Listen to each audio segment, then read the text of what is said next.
Assalamualaikum warahmatullahi wabarakatuh. Halo teman-teman semua.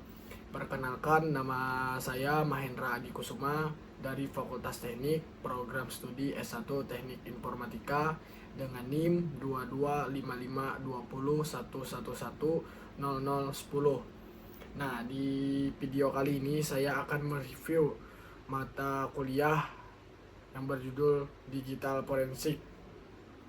Ya, langsung saja kita masuk ke materi pertama. Ya, kali ini di pertemuan 1 yaitu pengenalan forensik digital.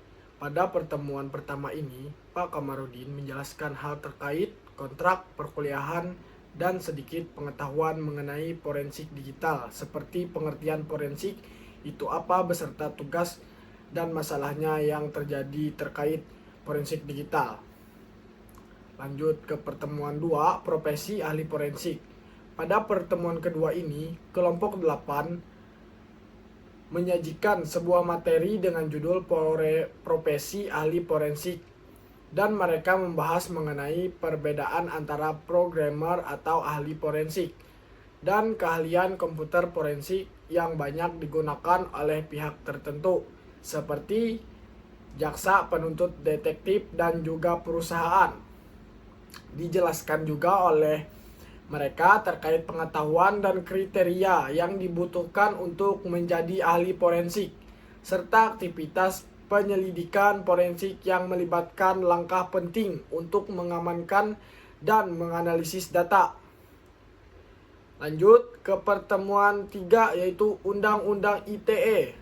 Pada pertemuan ketiga ini, kelompok 6 menyajikan sebuah materi yang berjudul Undang-Undang ITE, dan mereka membahas terkait informasi elektronik yang merupakan informasi yang dapat dilihat melalui sistem elektronik dan diatur dalam Undang-Undang ITE nomor 11 tahun 2008 pasal 1 ayat 1, dan transaksi elektronik yang diatur dalam Undang-Undang ITE nomor 11 tahun 2008 pasal 1 ayat 2.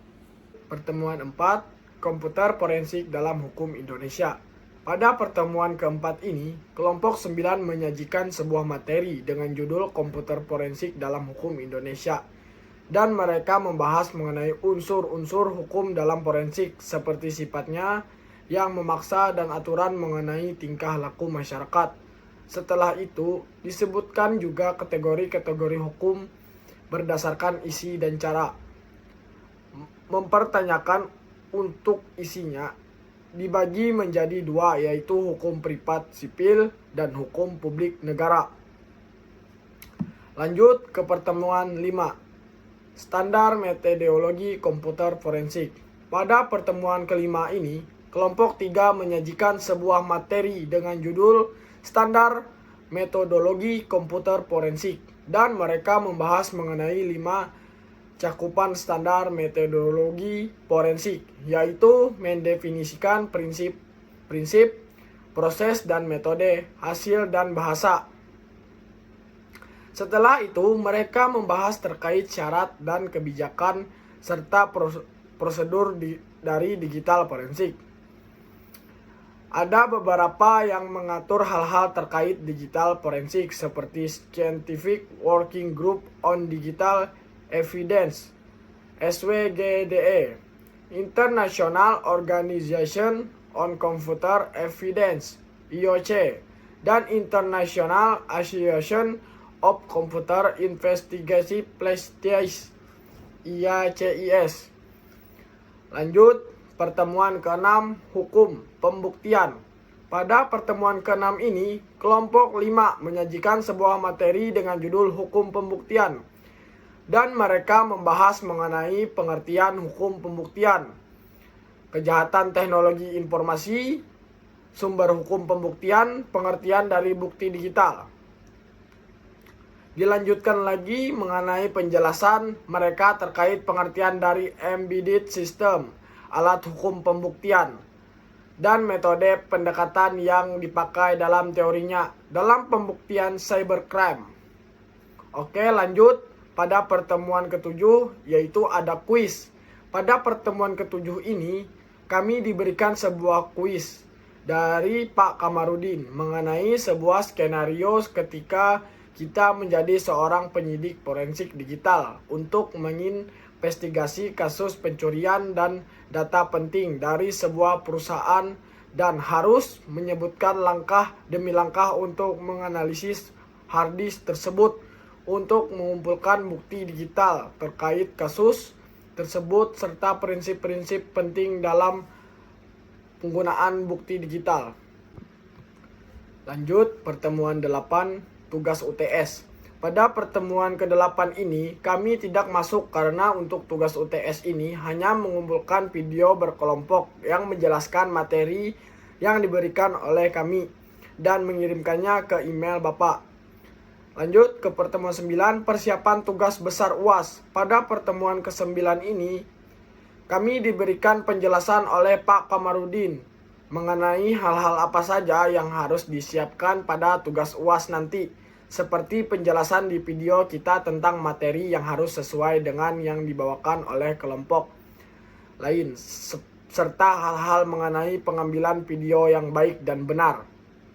Lanjut ke pertemuan 10, keamanan dalam teknologi informasi. Pada pertemuan ke-10 ini, kelompok 7 menyajikan sebuah materi dengan judul keamanan dalam teknologi informasi. Dan mereka membahas mengenai kegunaan komputer dalam bidang keamanan dan hal-hal apa saja berselancar di dunia ini seperti malware, phishing, social engineering, ransomware, dan zero-day attack.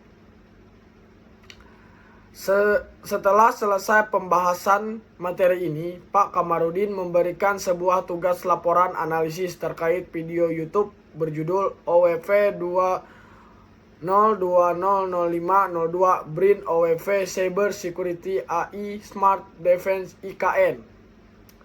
Lanjut, pertemuan 11, kejahatan di bidang teknologi informasi. Pada pertemuan ke-11 ini, kelompok 10 menyajikan sebuah materi dengan judul kejahatan di bidang teknologi informasi, dan mereka membahas mengenai istilah kejahatan dalam bidang IT seperti phishing dan hacking, ciri-ciri kejahatan unik di bidang IT, kejahatan cyber berdasarkan aktivitasnya, dan pencegahan terhadap kejahatan cyber baik dalam tingkat individu, institusi, dan global. Lanjut ke pertemuan 12, penanganan insiden forensik. Pada pertemuan ke-12 ini, kelompok 11 menyajikan sebuah materi dengan judul penanganan insiden forensik. Dan mereka membahas mengenai jenis-jenis insiden yang memungkinkan serta 6 fase untuk merespon insiden. Selanjutnya, mereka membahas terkait tahapan pemrosesan barang bukti menurut seorang ahli yaitu Jim M9. Dan yang terlahir mengenai rangkaian kepercayaan. Lanjut ke pertemuan 13, investigasi kasus TI dan keamanan dalam TI. Pada pertemuan ke-13 ini, kelompok 1 menyajikan sebuah materi dengan judul investigasi kasus TI dan keamanan dalam TI. Dalam mereka membahas mengenai hal-hal terkait prosedur forensik serta pentingnya metode search pencarian dan search penyitaan, dan dari metode search tersebut pada investigator menerapkan hal-hal sistematis. Lanjut ke pertemuan 14, perangkat teknologi forensik. Pada pertemuan ke-14 ini, kelompok 2 menyajikan sebuah materi dengan judul perangkat teknologi forensik, dan mereka membahas mengenai pembagian perangkat forensik menjadi 2 kategori utama, yaitu perangkat keras dan perangkat lunak. Selanjutnya, macam-macam perangkat keras seperti write blocker untuk mencegah perubahan pada file, dan macam-macam perangkat lunak seperti FTK Forensic Toolkit untuk melakukan analisis media sosial serta mendeskripsikan suatu file. Lanjut ke pertemuan 15, tool forensik. Pada pertemuan ke-15 ini, kelompok 4 menyajikan sebuah materi via Zoom dengan judul tool forensik, dan mereka membahas terkait pengertian dari tool forensik serta kegunaannya, dan dilanjutkan dengan konsep antara lain tool disk forensik. Selanjutnya mereka memberikan rekomendasi software seperti diantaranya ada Virsak dan FTK untuk memantau lalu lintas. Mereka membahas ke komputer forensik seperti metadata, informasi konseptual data, timestamp, waktu pembuatan data, dan file signature. Lanjut pertemuan 16 yaitu tugas UAS. Pada pertemuan 16 ini, kami akan mengumpulkan sebuah video yang menerangkan keseluruhan materi atau mereview yang berkaitan dengan mata kuliah ini dan diupload ke channel YouTube masing-masing. Nah, di sini ada beberapa sesi. Ya, mungkin sampai sini dulu untuk mereview mata kuliah digital forensik. Kurang dan lebihnya saya memohon maaf. Wabillahi taufik wal hidayah. Wassalamualaikum warahmatullahi wabarakatuh.